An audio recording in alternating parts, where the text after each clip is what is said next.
I'm going to explain exactly how to handle huge egos on a sales call. Listen, mate, you've failed tens of times. You're going to have to listen to me because you've got to get them to realize themselves, yeah, I've got to check myself here. If this goal you're telling me about means this much to you, why do you think you haven't already achieved this? Eventually make them realize that they are the problem. Like they don't have the answers. Like, do you think that you're genuinely going to change this on your own? If you try and win the conversation, you're always going to lose the deal. It's all about not you putting them down, but asking the questions so that they can see themselves in that light. Alright guys, welcome back to another video. Today I'm going to explain exactly how to handle huge egos on a sales call. So I faced this in my business multiple times, especially in the fitness industry. We grew PB Academy to over 250 plus active clients. I was the guy doing all the sales calls, over 1,000 sales calls in a 24-month period, closing at 89% because we needed a lot of people to fulfill for our team. So yes, could have upped the prices quite a lot, but we were still selling at more than anyone else in our country, our area, and we absolutely dominated. So that's my experience. That's why I'm talking about this. I'm confident. I'm obsessed over the pillars. I believe, if you know my stance on this, that if you just ask the right questions on a sales call, you can pre-handle all objections and you don't have to be a sleazy salesperson to force people over the line. So if you come from an ethical standpoint, you don't really want to be this like Wolf of Wall Street sales guy. You just want to ask the right questions and get people into your program, into your service. This is going to sit well with you. Now, from an ego perspective, what I mean is by a huge ego, people that are way too confident for someone that's clearly sitting on the other side of the call asking you for help with a clear problem, right? But they have this ego that they are going to figure it out themselves anyway, and they may be fishing for more information. They've got a problem to solve, but they are me, basically, right? If I'm being totally honest with you, I've sat on a few business calls that I'm basically on the sales call. The other guy's selling to me. I won't name the names of the companies, but very good companies. Obviously, I was interested in working with them. And I was that guy. I was that confident guy because, you know, as a business owner, you are usually the type of person that is going to try and figure everything out themselves, that has this insane self-belief, because to even be a business owner, you have to beat 99% of the competition. Like 99% of businesses fail within the first 5 years. So you've got to have this, what's the word? Like detachment to reality. I don't know, unwavering belief that you're going to get the job done anyway, right? So I have that naturally. You might be sitting there on the other side as a business owner saying the same thing. If you're a coach, you know, providing services online, whatever it is you're doing, you'll probably sit in that category. But when you're, you know, selling to people, if you're selling B2C, so you're selling to consumers, to regular people, especially for a fitness service, most of the time you may not encounter this so often, right? But when you do encounter it, it's very important you handle it the right way. And I'm going to show you exactly how to do that by asking the right questions, right? And the way you do it is like, if you think of a spectrum and you think of insanely confident here, and then you think of insane self-doubt here, like crippling anxiety and self-doubt, never going to get it done. Even if you literally went there and lived with them, let's say it's a fitness client, and you cooked all their meals, you took them to the gym, they still don't believe they're going to get the job done. You don't want them here on this side of the spectrum, and you also don't want them here. You want to bring people into the middle, all right? And I know this sounds like pretty crazy to think about, but you've got to be aware of this on the call. You don't want to break people down too much to the point where you like ridicule them of everything they've tried and make them feel like an absolute failure and like, this is never going to work, what's the point of me trying again? Because that's where a lot of people might be in the journey as well. Like, they've probably been working on, like, let's say someone's been working on a fat loss journey for 10 years and they still keep bouncing back from all the diets. They have like no confidence anymore that things are going to work. So you've got to bring them back to a level of confidence where they believe your program is going to work.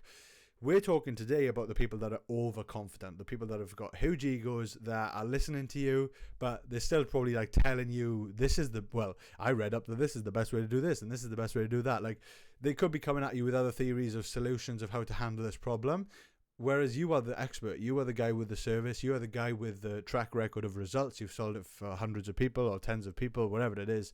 You know this works, but you've got to make sure that they are not overconfident and bring them back down to a realistic level so that they're ready to work with you. So if that makes sense, you're happy with that, let me explain exactly how to do it, exactly how to handle a huge ego and bring them back in line. Like, kind of, you are being the expert, you being the authority, you've got to bring them back in line, but without like literally telling them, listen mate, you failed tens of times, you're gonna have to listen to me. That's not the way you go about it. You've got to get them. This is why I believe in asking the right questions. You've got to get them to realize themselves, yeah, I've got to check myself here. And I've had it done to me, and that's why I know it works, because I've had it done to me by some good salespeople that have like kind of checked me in line when I've clearly come across as the guy that's going to take all the information I've learned and just try and do it again anyway, waste a lot of time, and that's what it comes down to. So the first pillar, if you know anything about me, like I said, there's 18 pillars I go through on a service-based sales call, that if you check every box, you ask every question, regardless of where the sales go, the call goes. It's not about like following the right script or anything. It's just about making sure that you go through each checkpoint. I always describe it as like a ski slope. When you're going down and you see these people in the Winter Olympics, they've got to go through the right checkpoint. And as long as you ask all those questions, you're going to have a successful sales call. So the question I ask is, why do you think that you haven't already solved this on your own? So that's the one question I ask, is after I've already been through. So there's multiple pillars before this where I talk about the the clear dream result they've got, the goal they've got, why they want that, the deeper meanings to that. We go through all those pillars. Then we go to solution-based thinking. So we try and find out like, what have they tried in the past? Why hasn't that worked? And then the simple question: if I clearly spot that they're being a little bit too confident, right? That they're like, I'm gonna kind of figure this out anyway. I would say, why do you think you haven't already solved this on your own? If this goal you're telling me about means this much to you, why do you think you haven't already achieved this? And then that's when this is like still a surface level question, but it allows you to open them up a little bit more. And depending on how confident they are, the deeper you have to go in terms of breaking that down further to eventually make them realize that they are the problem. Like, they don't have the answers, and they're not going to keep themselves maybe accountable if it's in fitness. Like, there's something wrong, and you need to make sure they realize them on their own is probably not going to, if you look back over the last 2 years, you've not achieved your goal. Do you think if you continue to do this again, are you realistically going to achieve your goal on your own? Or would you benefit from having the accountability of a team that has done this thousands of times, or hundreds of times, tens of times, whatever it is? So let's just recap the other pillars as well, so I can show you how to take this deeper on a call very quickly, so you can apply it literally to your next sales call and see how it goes. Number one, the first pillar I would go through is the struggle, not in the whole call now, this is just this section of the call. So the struggle being problem aware. So struggle number one, problem aware, right? So the question I ask, what do you think held you back? So when I talk about their goal, now I want to find out, like, what do they think has held them back from achieving this before? They might give me a little bit of information. Let's just make it a fitness example. They might say, well, I know what I'm doing. Like, I have the information with training. I know what I'm doing. I've done it for years.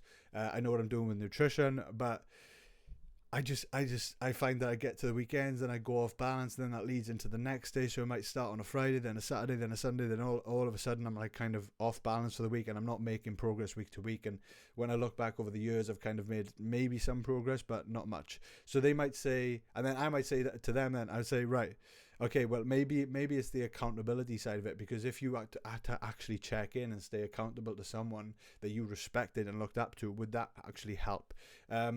And they might agree or they may disagree. So then going to the next thing, the solution aware, right? I would ask them. So before I wouldn't actually say that. I wouldn't tell. I like to just ask questions, right? Listen to what they have to say, bank it up.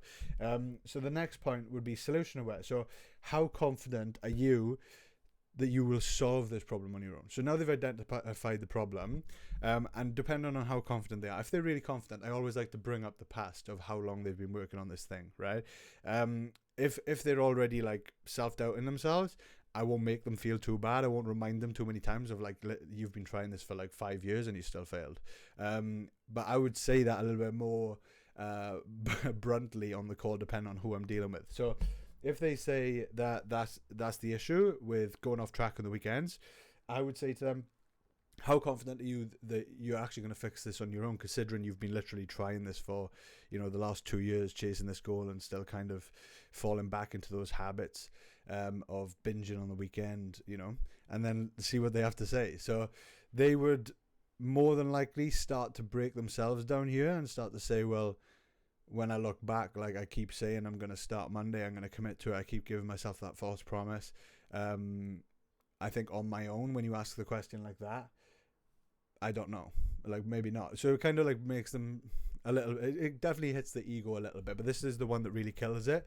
So the last one is self-doubt. So we really inject self-doubt into them if their ego is still high. Like if they're still like, yeah, I'm gonna solve it, like I'm gonna commit to it, I've got this deadline coming up, I've got this new holiday, I'm gonna smash it for 12 weeks.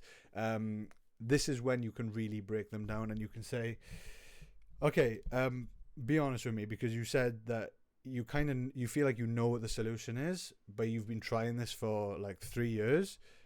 Why do you think you're actually going to achieve this now all of a sudden? You've already had this information isn't new, so what's the likelihood of you actually achieving this result on your own? Like, do you think that you're genuinely going to change this on your own? Or would you benefit from potentially having the accountability of someone else and working with a team that has proven this over and over again to guarantee that result? Like, if you just say to them, what's the likelihood of you achieving this on your own? Someone that's got a huge ego might say, yeah, I can do it.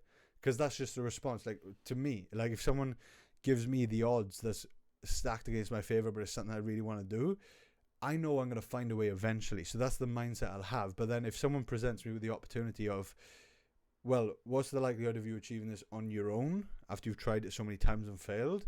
Or potentially working with a team that's proven this over and over again, so you quit wasting time and you pretty much pay to guarantee that result in the next 12 weeks. What would you rather do? In that scenario, I'd be like, right, thinking with my head a little bit now, realistically, I've failed so many times before.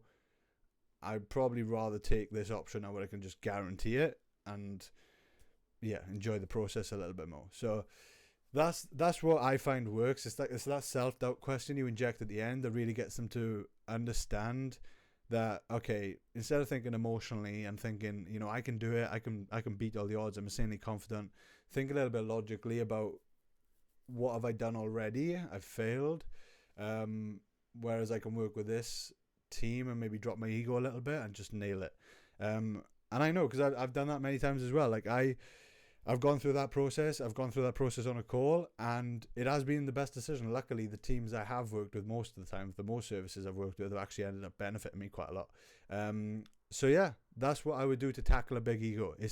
It's all about not you putting them down, but asking the questions so that they can see themselves in that light. Like, if you're dealing with someone that's got an insane ego, you probably don't want to work with that person anyway, because they're going to be uncoachable. And anyone that's uncoachable, unwilling to learn, is going to be a pain, and it's not worth the money they pay you. So, but if they are in that line where it's like, yes, the first conversation you're having, it's the first impressions, they're going to have their guard up a little bit because they know it's a sales call as well. But asking these questions in the nicest way can get them to realize. But if you try and win the conversation, you're always going to lose the deal.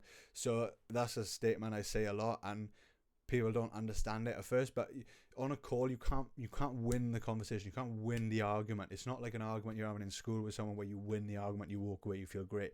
You want to win the deal, you want to win the business. So how do you do that? You ask the right questions to them so that they can actually see things from your perspective, see things from a different perspective, and feel like they're making the decision and the right decision for them. So yeah, I hope that makes sense. I make these videos all the time on everything to do with growing a service business online from what I've learned. So yeah, if you are interested in that, make sure you check out the link in the description below as well, where you'll have access to everything, all my courses, everything for free. I put it all up there just because I want people to make not make the mistakes that I've made. So yeah, let me know if you like this video, subscribe, and I will see you soon.